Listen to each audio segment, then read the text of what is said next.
ഇപ്പോൾ നൽകാൻ കഴിയുന്ന ഒരു പ്രധാനപ്പെട്ട വാർത്ത ഇന്ത്യയുടെ അതിർത്തിയിൽ, അതായത് മണിപ്പൂരിലെ തെങ് നൗപാൽ ജില്ലയിൽ മ്യാൻമാറുമായി ചേർന്ന് കിടക്കുന്ന അതിർത്തിയിൽ നടന്ന വെടിവെപ്പിൽ 4 അസാർ റൈഫിൾസ് ഉദ്യോഗസ്ഥർക്ക് പരിക്കേറ്റതായിട്ടാണ് പുറത്തുവരുന്ന വിവരം.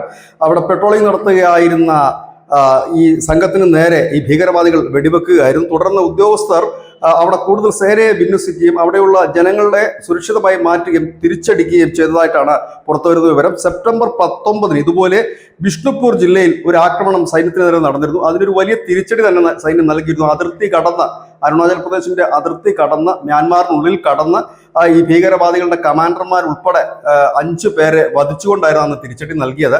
പലപ്പോഴും ഇന്ത്യൻ സേന അതിർത്തി കടന്ന് അടിക്കുന്ന ഒരു രാജ്യം കൂടിയാണ് മ്യാൻമാർ.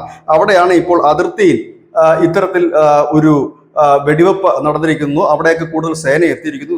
ഇപ്പോൾ നമ്മുടെ വടക്കുകിഴക്കൻ അതിർത്തികളെല്ലാം തന്നെ സുരക്ഷാ സംവിധാനം വളരെ ശക്തമാണ്. അവിടെയാണ് ഈ ഭീകരവാദികളുടെ ഒരു ആക്രമണം ഉണ്ടായിരിക്കുന്നത്. മ്യാൻമാർ അനവധി ഭീകരവാദ സംഘടനകളുണ്ട്. അവരുടെ ഭാഗത്തു നിന്ന് ആകാം ഇത്തരത്തിൽ ഉള്ള ചില നീക്കങ്ങൾ നടന്നത് എന്നാണ് ഇപ്പോൾ അനുമാനിക്കുന്നത്. ന്യൂസ് ഡെസ്ക് ന്യൂസിന്റെ മലയാളം.